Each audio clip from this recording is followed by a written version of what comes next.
Ce soir-là, de l'autre côté de la table, Léo me regardait comme si personne d'autre n'existait dans la pièce.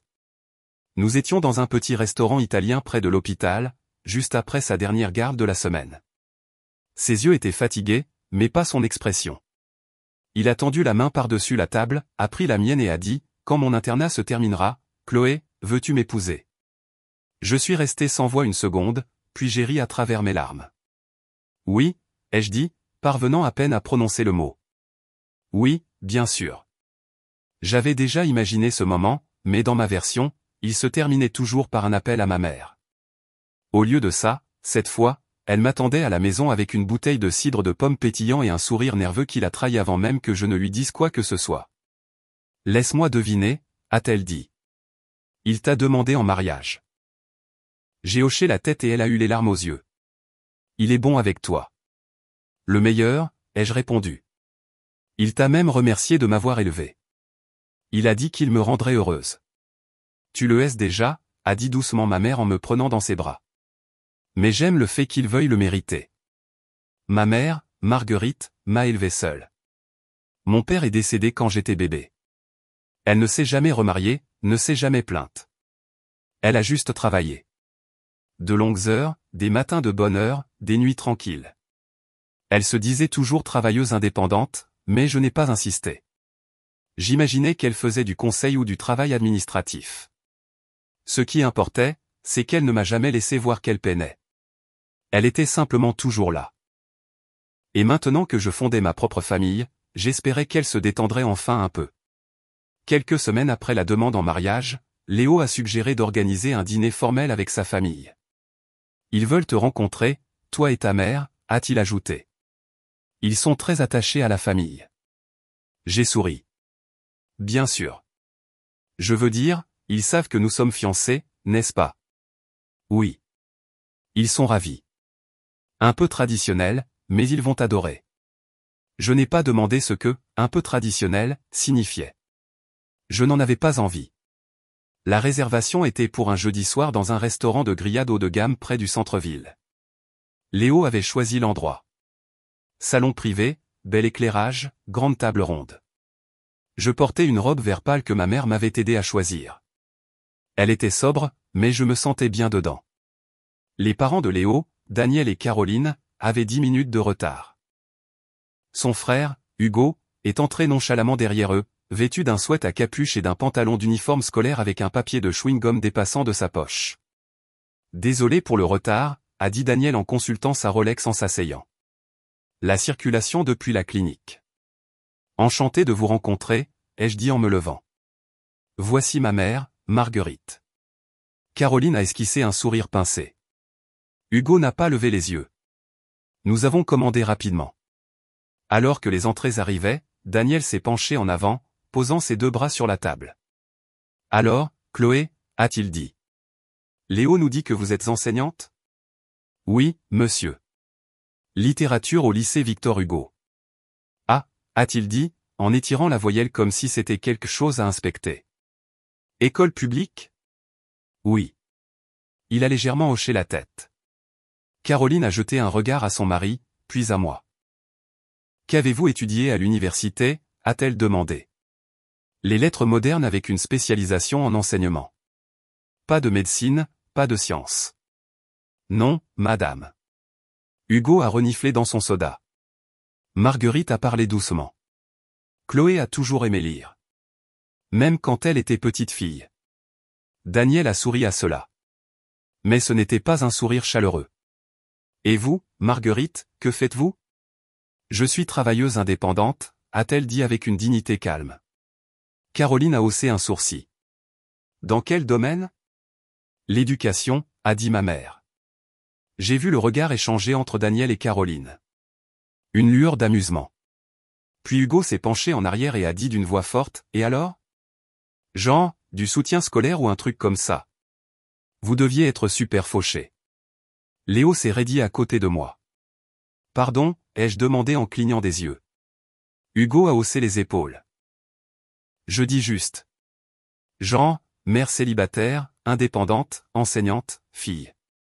C'est le combo parfait de pas grand-chose. L'expression de ma mère n'a pas changé, mais j'ai senti mon pouce accélérer. J'ai été élevé avec tout ce dont j'avais besoin, ai-je dit d'un ton neutre, y compris le respect. Daniel a levé la main. Allons, ne soyons pas émotifs. Nous essayons juste de connaître notre future belle famille. C'est à cela que servent les dîners comme celui-ci. Caroline a repris le fil. Et nous sommes simplement inquiets. Vous voyez, Léo est en passe d'hériter de notre clinique. Il est important que sa partenaire corresponde aux valeurs de notre famille. Quelles seraient ces valeurs, ai-je demandé. Elle a eu un sourire crispé. L'ambition, la présentation, l'excellence professionnelle. Nous nous attendions simplement à quelqu'un d'un milieu similaire, pas quelqu'un du service public. Vous comprenez? J'ai jeté un coup d'œil à Léo, mais il avait l'air abasourdi, la bouche légèrement ouverte. Maman, a-t-il dit à voix basse. Caroline l'a écarté d'un geste de la main. Ne t'inquiète pas, chérie. Nous sommes juste honnêtes. Chloé est adorable, j'en suis sûr, mais le mariage, c'est plus que de l'amour. Daniel s'est tourné vers ma mère. Sans vouloir vous offenser, Marguerite, mais vous êtes indépendante dans l'éducation. Ce n'est pas exactement stable. En fait, c'est très stable, a-t-elle dit. Hugo a ri. Vous tenez une petite boutique de soutien scolaire dans votre cuisine ou quelque chose comme ça? C'en était trop. J'ai ouvert la bouche pour leur répondre sèchement, mais avant que je puisse dire un mot, ma mère s'est levée. Elle a posé sa serviette sur la table avec une lente précision et a dit d'une voix que je ne lui avais jamais entendue. Basse, froide et sans appel. Je vois. Dans ce cas, je retire la recommandation d'Hugo pour la faculté de médecine de la Sorbonne. Silence. On pouvait entendre le bruit du couteau de Léo tombant sur son assiette. Caroline a cligné des yeux. Pardon. Quoi? Daniel a froncé les sourcils. De quoi parlez-vous? Marguerite a regardé Hugo. Tu as postulé à la Sorbonne via la filière d'élite du lycée Saint-Louis, n'est-ce pas? Hugo s'est figé. Je suis la directrice du lycée Saint-Louis, a-t-elle dit, toujours debout. Et je valide toutes les recommandations des finalistes. Celle d'Hugo était en attente. Ce n'est plus le cas. Pendant une seconde, je n'étais pas sûr d'avoir bien entendu. La pièce est devenue silencieuse. Si silencieuse que je pouvais entendre les glaçons teintés dans le verre intact d'Hugo. Ma mère, toujours debout, venait de dire qu'elle retirait sa recommandation pour la faculté de médecine de la Sorbonne. Hugo a cligné des yeux comme s'il avait reçu une gifle. Quoi? Quelle recommandation? La Sorbonne exige une approbation formelle d'une école agréée par le conseil, a dit ma mère, toujours aussi calme. Le lycée Saint-Louis est l'une des institutions qui fournissent ces approbations. Je préside le comité de recommandation. Ton nom était sur la liste d'attente. Il n'y est plus. La bouche d'Hugo s'est ouverte, puis refermée. J'ai regardé Léo. Il était figé, abasourdi. Je sentais la chaleur monter dans ma poitrine. Daniel s'est penché en avant, les sourcils froncés. Le lycée Saint-Louis, l'école préparatoire? C'est exact, a répondu maman. Vous y travaillez? Je l'ai bâti. Cette phrase est restée suspendue dans l'air comme un poids de plomb. Daniel a ricané. Vous dites que vous êtes la directrice du lycée Saint-Louis? Ma mère a hoché la tête une fois. Fondatrice, directrice et présidente du conseil d'administration. Hugo a laissé tomber son chewing-gum par terre sans s'en rendre compte. La voix de Caroline est devenue cassante. Excusez-moi, mais quand vous avez dit que vous étiez indépendante, je ne pensais pas que vous vouliez dire que vous. Quoi? Possédez une école? Je la dirige, a dit ma mère. Nos élèves se classent constamment dans les 3% des meilleurs résultats académiques nationaux. La faculté de médecine de la Sorbonne reçoit plus d'une douzaine de candidatures de notre classe de terminale chaque année. Seuls 4 sont présélectionnés pour la recommandation institutionnelle. Hugo en faisait partie. Jusqu'à ce soir. Hugo avait l'air sur le point d'être malade. Mais j'ai eu la recommandation. Mon conseiller a dit qu'elle était déjà traitée. Votre conseiller ne prend pas la décision finale, a dit maman. C'est moi qui la prends. Hugo a repoussé sa chaise et s'est levé. S'il vous plaît, ne faites pas ça. Je n'ai pas bien préparé le concours. Je comptais sur l'admission anticipée. Mon cœur battait la chamade, mais je gardais les yeux fixés sur ma mère. Elle n'a pas sourcillé. Elle n'a pas haussé la voix.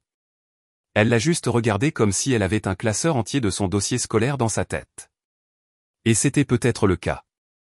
Je suis désolé, a-t-elle dit, mais votre conduite ce soir ne reflète pas les valeurs sur lesquelles le lycée Saint-Louis est bâti. Ni celles de votre famille. Daniel a reniflé. Vous punissez un adolescent pour un malentendu à table. C'est un abus de pouvoir. Non, a dit maman d'un ton égal. C'est un usage approprié du pouvoir discrétionnaire. Le caractère compte. La lèvre de Caroline s'est retroussée. C'est ridicule. Vous ne pouvez pas anéantir tout son avenir pour quelques commentaires désobligeants. Je ne l'ai pas anéanti, a répondu maman. C'est vous qui l'avez fait. Ensemble. Bruyamment. Daniel a frappé du poing sur la table assez fort pour faire trembler l'argenterie. C'est du bluff. Je fais partie du cercle des donateurs de la Sorbonne. Je peux avoir un mot avec le conseil des admissions. Léo s'est tourné brusquement. Papa, non. Léo, a sèchement répliqué Daniel. C'est une arnaque.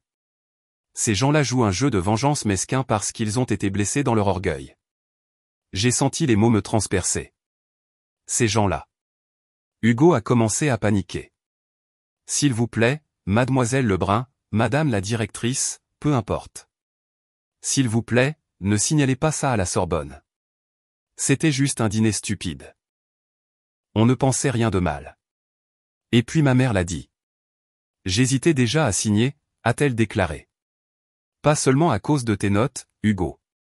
Mais parce que j'ai entendu des rumeurs d'irrégularité concernant ta candidature. Daniel s'est raidi. La main de Caroline a lentement agrippé le bord de la table. Quel genre d'irrégularité, a demandé prudemment Léo. J'ai vu les yeux de ma mère glisser vers Caroline, et son expression est passée de calme à tranchante. J'ai reçu un rapport indiquant que votre mère a remis une enveloppe contenant plusieurs centaines d'euros en espèces à votre professeur principal pendant la semaine des rencontres d'automne. Ma mâchoire est tombée. Attendez, un pot de vin. Léo avait l'air comme si on lui avait coupé le souffle. Ce n'était pas un pot de vin, a dit rapidement Caroline. C'était un don. À un enseignant, ai-je demandé. Un don personnel, a-t-elle dit, trop vite. Hugo s'est effondré sur sa chaise, le visage pâle. Maman a croisé les bras. La Sorbonne exige que toutes les institutions qui les appuient signalent tout comportement contraire à l'éthique suspecté. J'informerai à la fois le Conseil des admissions et le Comité régional d'éthique de l'éducation. Daniel a repoussé sa chaise et s'est levé. D'accord, vous avez marqué votre point. Mais si vous allez jusqu'au bout, si vous sabotez l'avenir d'Hugo, alors c'est terminé ici. Léo, ses fiançailles sont rompues. Je me suis tourné vers Léo, m'attendant à ce qu'il désamorce la bombe, mais au lieu de cela, il s'est levé à mes côtés. Non, a-t-il dit, la voix calme mais ferme. Elles ne le sont pas, quoi, a cligné des yeux Daniel. Léo a regardé autour de la table son frère, ses parents, puis moi. Je ne romps pas mes fiançailles. Je romps tout contact avec vous. Caroline le dévisagea comme s'il avait parlé une langue étrangère. Excusez-moi. Je vous ai vu traiter les gens comme des moins que rien toute ma vie, a dit Léo. Le personnel, les infirmières, les voisins, et maintenant Chloé et sa mère. J'espérais que ce dîner me prouverait le contraire. Au lieu de ça, il a tout confirmé. Léo, a grogné Daniel. Tu es l'héritier de la clinique. Léo a secoué la tête. Non, je ne le suis pas, Hugo a émis un son étranglé. Qu'est-ce que tu veux dire? Je ne reprends pas la clinique. Je reste à l'hôpital de la Pitié-Salpêtrière. Ils m'ont offert un poste de résident permanent en chirurgie. C'est là que je veux être. Et je ne ferai pas partie d'un système où les gens achètent leur place pour des postes qu'ils ne méritent pas, tu abandonnerais tout ça, a aboyé Daniel. L'héritage familial? Il n'y a plus rien d'honorable là-dedans, a dit Léo. Puis il s'est tourné vers moi et a pris ma main. C'est toi ma famille maintenant. J'en ai fini avec eux tous. Caroline a halté. Espèce de petit ingrat. Assez, ai-je dit, debout à côté de lui. Nous n'avons pas besoin de votre argent. Nous n'avons pas besoin de votre nom, et nous n'avons certainement pas besoin de votre permission. Hugo s'est de nouveau levé, la voix brisée. Léo, s'il te plaît, ne la laisse pas faire ça. Elle ne fait rien, a dit Léo. Elle te tient juste responsable selon une norme que tu pensais ne pas s'appliquer à toi. Je l'ai vu alors, clair comme le jour. La vraie panique dans les yeux de Daniel parce qu'il savait ce qui allait suivre. L'école, l'examen éthique, l'enquête, et pire que tout, les conséquences. Ma mère a calmement attrapé son manteau. Nous vous contacterons, a-t-elle dit. La Sorbonne, et le Conseil de l'État. Je vous suggère de commencer à vous renseigner sur les processus d'admission indépendants pour l'année prochaine. Puis elle m'a regardé. Chloé, a-t-elle dit en souriant doucement. On y va. J'ai pris la main de Léo, et ensemble nous l'avons suivi dehors, laissant les Mercier assis là, réduits au silence, exposés, et soudainement très, très seuls. C'est étrange comme le silence peut sembler plus fort que des cris. C'est ce que j'ai ressenti en sortant du restaurant. Personne n'a couru après nous. Personne n'a essayé de nous arrêter. Les Mercier sont juste restés assis là, trop abasourdis pour même crier. C'était la première fois que je les voyais vraiment impuissants, et c'était étrangement calme. Nous sommes rentrés en voiture avec les fenêtres entr'ouvertes et le chauffage au minimum. Ma mère était assise sur la banquette arrière, sans dire un mot. Léo a tenu ma main pendant tout le trajet, jetant de temps en temps un coup d'œil comme pour vérifier si j'allais bien. J'étais étrangement calme. C'était comme si une fièvre était tombée. Quand nous sommes rentrés à la maison, j'ai préparé du thé, mais aucun de nous n'y a touché. Nous sommes restés assis dans le salon, l'anneau lumineux de mon bureau projetant une douce lueur. Léo a finalement rompu le silence. Je suis désolé. J'aurais dû vous prévenir. Tu n'aurais pas pu, ai-je dit. Tu as passé toute ta vie à essayer de les faire paraître normaux. Ils ne le sont pas, a-t-il murmuré. Même pas de loin. Ma mère a posé sa tasse intacte. Tu as fait ce qu'il fallait ce soir. Léo l'a regardé, et pour la première fois, j'ai vu dans son visage quelque chose qui ressemblait à du chagrin. Non pas pour la perte de sa famille, mais pour la prise de conscience qu'il n'avait jamais été ce qu'il avait espéré. Tu penses qu'Hugo a encore une chance, a-t-il demandé. Maman est restée silencieuse un long moment. Pas avec l'admission anticipée. Pas après ce gâchis. Léo n'a pas discuté. Il va me détester, a-t-il murmuré. Non, ai-je dit. Il va se détester lui-même. Tu lui as juste donné quelqu'un d'autre à blâmer. Les retombées sont arrivées plus vite que nous ne l'avions prévu. En moins d'une semaine, la Sorbonne avait lancé un examen interne. Ma mère a soumis son rapport sur la tentative de pot de vin, et l'école a commencé à enquêter discrètement sur le conseiller qui avait fait passer la candidature d'Hugo avant les autres. J'ai appris par un de mes élèves qu'Hugo n'était pas venu à l'école pendant 3 jours d'affilée. Quand il est finalement revenu, il était pâle, nerveux, et évitait le contact visuel avec tout le monde. Léo m'a dit qu'il avait reçu une avalanche d'appels de ses parents. D'abord exigeants, puis suppliants, puis des messages vocaux culpabilisants sur le devoir familial et l'héritage. Il n'a répondu à aucun d'eux.